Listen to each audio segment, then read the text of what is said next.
আল্লাহ রাব্বুল আলামিন তওবাকারীকে ভালোবাসেন।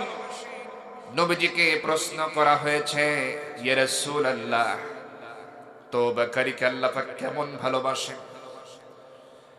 আল্লাহর নবী জনাবে মুহাম্মদুর রাসূলুল্লাহ সাল্লাল্লাহু আলাইহি ওয়াসাল্লাম তিনি বলছেন, আল্লাহ পাক এতই ভালোবাসেন, এতই খুশি হয়ে যান তওবাকারীর জন্য, তওবাকারীর উপরে। উদাহরণ দিচ্ছেন নবীজি। মনে করো মরুভূমির প্রান্তরে কোন একটা পথিক কোন একটা উট সঙ্গী করে নিয়ে যখন সফরে রওনা হয়ে যায়, আর তার সঙ্গে থাকে খাবার, পানি, তাবু, সবকিছু সঙ্গে করে নিয়ে যখন সে সফরে বের হয়ে যায়, এমন সময় মরুভূমির প্রান্তরে সেই উট তার পানি, তার সম্বল, এমতো অবস্থায় যদি সে ক্লান্ত হয়ে যায়, আর যদি সে কোনো জায়গায় বিশ্রাম করার জন্য যখন সে বসে যায়, আর সেই উটটাকে বেঁধে রেখে যখন সে বিশ্রাম করার জন্য চোখটা বন্ধ করে, একটু ক্লান্তি ভাব দূর করার জন্য যখন সে বসে যায়, হঠাৎ করে যদি ওই ক্লান্তি ভাবটা কেটে ওঠে, কিছুক্ষণ পর যদি তার চোখটা খুলে ওই পথিক যদি দেখতে পায় তার খাবার নাই, পানিও নাই, উটও সেখানে নাই, বলো তো তার কেমন লাগবে? ওই পথিকের অবস্থাটা কেমন হবে? সাহাবীরা বললেন, ইয়া রাসূলুল্লাহ, মরুভূমির মধ্যে যদি এমনটা হয়ে যায়, তাহলে ওই পথিকের জন্য মৃত্যু ছাড়া তো আর কোনো রাস্তা থাকবে না। একে তো পানি নাই, খাবার নাই, আবার উটও চলে গেছে। এই উট ছাড়া সে কিভাবে চলবে? কোন দিকে যাবে? কি খাবে? মরুভূমি তো ছোট কোনো জায়গা নয়, এমন অনেক মরুভূমি আছে যা বাংলাদেশের চাইতেও বড়। সুবহানাল্লাহ বলে। বাংলাদেশের চাইতে অনেক বড় এমন অনেক মরুভূমি আছে। নবীজি বলছেন, তাহলে শোনো সাহাবীরা, যদি এমন অবস্থা ওই পথিকের হয়ে যায়, আবার হঠাৎ করে যদি কিছুক্ষণ পর এরকম ভাবে ক্লান্ত ভাব নিয়ে পেরেশান হয়ে অস্থির হয়ে যখন সে অপেক্ষা করে, কিছুক্ষণ পর যদি দেখতে পায় তার উট খাবার পানি সহ তার সামনে হাজির হয়ে গেছে, বলো তো ওই বান্দাটার কেমন লাগবে? পথিকের কেমন লাগবে? সাহাবীরা বলছেন, ইয়া রাসূলুল্লাহ, আহারে এমনটা যদি হয়ে যায়, পথিকটা যদি খাবার পানি সহ উটকে তার সামনে দেখতে পায়, আবার তার তো খুশির কোনো সীমা থাকবে না, সে তো খুশিতে একবারে আত্মহারা হয়ে যাবে, শুধু শুকরিয়া আদায় করতে থাকবে। নবীজি আবার বলছেন, তাহলে শোনো সাহাবীরা, তওবার বিধানটা এমনই, তওবার ব্যাপারটা হলো এমনই, শুনে রাখো। যখন বান্দা গুনাহে হাবুডুবু খাচ্ছে, গুনাহ করতেছে, গুনাহ করে করে অস্থির হয়ে গেছে, গুনাহ করতে করতে জীবনটাকে বরবাদ করে দিয়েছে, এমন সময় যদি সেই গুনাহ থেকে মুক্ত হয়ে তওবা করে যদি আল্লাহর কাছে ফিরে আসে, তাহলে আল্লাহ পাক ওই রকম পথিক যেমন উট ফিরে পেয়ে ব্যাপক খুশি হয়ে যায়, আল্লাহ রাব্বুল আলামিন গুনাহগার বান্দা তওবা করে ফিরে আসলে তার চাইতে বেশি খুশি হয়ে যায়। সুবহানাল্লাহ। আল্লাহ পাক তো মাফ করার জন্য রেডি হয়ে আছে, কিন্তু আমরা তো মাফ চাই না। কথা বলেন ঠিক কিনা? দুনিয়ার মানুষের কাছে চাবেন, আপনার যদি ভাইও হয়, মনে করেন আলাদা সংসার করেন, ভাতিজা আছে, ভাতিজি আছে, সংসার আলাদা, আপনি একদিন দুই দিন চাবেন, দিবে। বারবার যখন চাইবেন, আপনার নিজের ভাই আত্মীয় স্বজন বিরক্ত হয়ে যাবে। কথা বলেন ঠিক কিনা? যতই আপনজন হোক, একবার দুইবার তিনবার চারবার পাঁচবার সহ্য করে নেবে, কিন্তু যখন অধিকবার চাইবেন বিরক্ত হয়ে যাবে, তারা মন থেকে আর এটা মেনে নেবে না।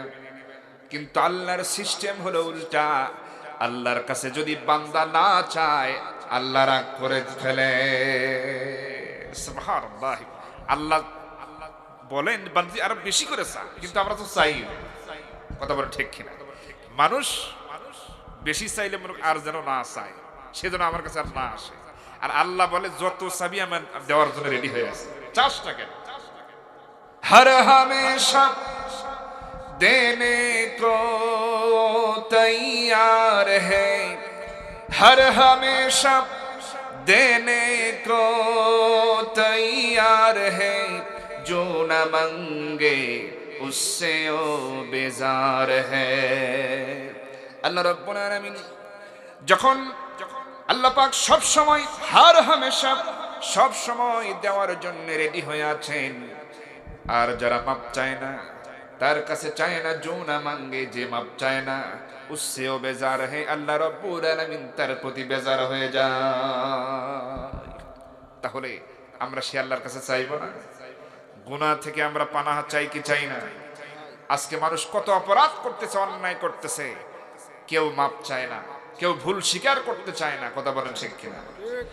কোনে কত অপরাধ করতেছে, অন্যায় করছে, মানুষের উপর জুলুম করছে, মানুষকে অন্যায়ভাবে জেলে ঢুকাচ্ছে, আঘাত করছে, থাপ্পড় মারতেছে, রক্ত ঝরাচ্ছে, হত্যা পর্যন্ত করতেছে। এরকম হচ্ছে কিনা?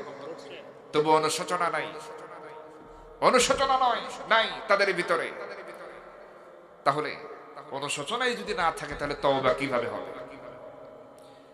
খেয়াল করুন, তওবা নামটা কেন হলো এবার বলবো। তেলাওয়াতে কিত আয়াতের ভিতরে যাওয়ার আগে শুনুন, শুরু হয়ে গেছে তাবুকের যুদ্ধ। কোন যুদ্ধ বলেন? তাবুক যুদ্ধের জন্য আল্লাহ পাক অর্ডার করলেন, বললেন ইয়া রাসূলুল্লাহ রোমানদের সাথে লড়াই করা লাগবে, কেউ যেন বাদ না থাকে, সবাইকে নিয়ে বের হয়ে পড়ে। বৃদ্ধ যদি হয় বৃদ্ধও বাদ যাবে না, শুধুমাত্র মদিনাকে হেফাজতের জন্য কয়েকজনকে দায়িত্ব দিবেন, বাকিরা কেউ যেন বাদ যায় না। যার যে যুদ্ধ করতে সক্ষম, ছোট হোক বড় হোক, কেউ যেন বাদ না থাকে, সবাইকে নিয়ে বের হয়ে পড়েন। আমার নবীজি আল্লাহ পাকের পক্ষ থেকে এমন খবর পাওয়া মাত্রই সাহাবায়ে কেরামদের প্রস্তুত করলেন। 1 নয় 2 নয়, 1000 নয়, 2000 নয়, 30,000 মুজাহিদ তৈরি হয়ে গেল। সুবহানাল্লাহ। যুদ্ধ হবে কাদের সাথে? রোমানদের সাথে। কাদের সাথে? রোমানদের সাথে। ওরা সব সময় তো ওরা লক্ষাধিক থাকে, লক্ষ লক্ষ সৈন্য রিজার্ভ তাদের। 30,000 সৈন্য নিয়ে আমার নবীজি যখন রওনা করবেন, এমন সময় সাহাবায়ে কেরামদের ওই সময় তো ছিল খেজুর গাছ থেকে খেজুর সংগ্রহ করার মৌসুম। যেমন কিছুদিন আগে ধান কাটার মৌসুম গেল কিনা বলেন? ধান কেটে ঘরে তোলার মৌসুম কিছুদিন আগে চলে গেছে। এরকম বিভিন্ন সিজনে এই ধরনের ফসলগুলি ঘরে তোলার যখন সময় হয়, মানুষ কিন্তু খুব ব্যস্ত হয়ে পড়ে। নিজের আত্মীয়র বাড়িতেও তখন বেড়াতে যাওয়ার সময় থাকে না। এরকম আপনাদের হয়েছে কিনা আমি জানি না। মানে কাজের এত চাপ, মৌসুম তো, ধান কেটে ঘরে আনতে হবে, কাজের লোক পাওয়া যায় না, কত রকমের। ওই সময় যদি কেউ বিয়াই বলেন, বিয়াই আসে একটু বেড়াতে আসেন, 1 সপ্তাহ থেকে যান, বলেন তো যাবেন? এরকম কিন্তু কেউ যায় না যে বিয়াই এখন সময় নেই, কাজের টাইম, আগে ধানগুলো ঘরে নিয়ে আসে, এরপরে যাও, সময় আছে। ঠিক তেমনই যুদ্ধের ময়দানের যখন ডাক এসেছে, তাবুকের যুদ্ধের ময়দান, সাহাবায়ে কেরামদের খেজুর পেকে পেকে আছে গাছে গাছে। কিন্তু অর্ডারটা কার? যুদ্ধে যেতে হবে, অর্ডার করেছেন কে? আল্লাহ রাব্বুল আলামিনের অর্ডার কি ফলো করা সাহাবীদের জন্য ফরজ হয়ে যায়। এজন্য তারা সবাই সিদ্ধান্ত নিয়ে ফেললো, খেজুর পেকে আছে না থাকে, আগে যুদ্ধের ময়দানে যাওয়া লাগবে। কারণ হলো সমাজ আমরা বিনির্মাণ করতে চাই, ন্যায় এবং ইনসাফ জমিনে কায়েম রাখতে চাই। আর ন্যায় ও ইনসাফ কায়েম করার রাস্তা যদি বাধাপ্রাপ্ত হয়ে যায়, এই রাস্তা যদি বন্ধ করে দেওয়া হয়, ইসলামকে যদি বাধাগ্রস্ত করা হয়, তাহলে তো গোটা বিশ্বে ইসলামকে আমরা পৌঁছে দিতে পারবো না। ইসলাম ক্ষতিগ্রস্ত হয়ে যাবে, আল্লাহর দ্বীন ক্ষতিগ্রস্ত হয়ে যাবে। সুতরাং কিসের খেজুর পাকা? খেজুরের পাকা পড়ে আছে গাছে, থাক, যা হয় হয়ে যাবে। আগে আল্লাহর বিধান, আগে আল্লাহর দ্বীন, আগে ন্যায় ও ইনসাফ সমাজে কায়েম রাখা লাগবে। এটাই আমার আগে দরকার। লিল্লাহি তাকবীর। আমার ভাইরা চিন্তা করেন, এটাই হচ্ছে আল্লাহর বিধানের মূল কথা। সমাজে ন্যায় ও ইনসাফ কায়েম থাকে, এতে যদি আমার একটু ক্ষতিও হয়, আমরা ওইটাই চাইবো, কথা বলেন ঠিক কিনা?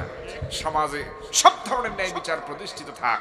আজকে এই আন্দোলন যারা করে আজকে তাদেরকে কিন্তু টার্গেট করা হয়, কথা বলেন ঠিক কিনা? ভাই, প্রিয় ভাই শরীফ ওসমান হাদি নাম শুনছেন না আপনারা? উনি কি কোনো রাজনৈতিক দলের ছিলেন? কেউ না। ইনকিলাব মঞ্চ নামে এক মঞ্চ তৈরি করলেন, কিছু যুবকদের সাথে নিলেন, সব দলের তিনি সমালোচনা করলেন এবং তিনি তার হাতে প্লাকার্ড ছিল, সেখানে লেখা ছিল ইনসাফ। তিনি ইনসাফ চাইতেন। এই বাংলার ভূখণ্ডে বিগত সময় যারা শাসন করেছে কি করেছে সেটা আপনারাই দেখেছেন, আমি নতুন করে বলতে চাই না। অবশ্যই অন্যায় জুলুম হয়েছে বলেই তো ইনসাফ চাওয়ার প্রয়োজন হয়েছে, কথা বলে ঠিক। আমার ভাইরা যখন এমনটা দাবি করলেন, আন্দোলনে নামলেন, বিদেশি এই সমস্ত ভিনদেশি চক্রান্ত, তাদের বিভিন্ন ইন্টেলিজেন্স, গোয়েন্দা, বিভিন্ন ধরনের শাখা প্রশাখায় যারা কাজ করে এই দেশে নিয়োজিত, এই ধরনের কুচক্রী, এই সমস্ত ইসলাম বিদ্বেষী নাস্তিক মুর্তাদেরা তারা এই প্রিয় ভাইটিকে টার্গেট করলো এবং তাকে হত্যা করে এই দুনিয়া থেকে শহীদ করে বিদায় করলো, কথা বলেন ঠিক কিনা? আমার ভাইরা, এই দেশের সম্পদ, স্বাধীনতা, সার্বভৌমত্বের পক্ষে যিনি কথা বলেছেন সেই প্রিয় ওসমান হাদি, তাকে যারা শহীদ করেছে, হত্যা করেছে, আমরা এই তাফসীরুল কোরআন মাহফিলের ময়দান থেকে প্রতিবাদের ভাষায় বলতে চাই, অনতি বিলম্বে তার শত্রুদেরকে, তাকে হত্যা যারা করেছে এই হত্যাকারীদের খুঁজে বের করে দৃষ্টান্তমূলক শাস্তি দিতেই হবে, কথা বলেন ঠিক কিনা? যারা হত্যা করেছে তারা কখনোই ভালো মানুষ হতে পারে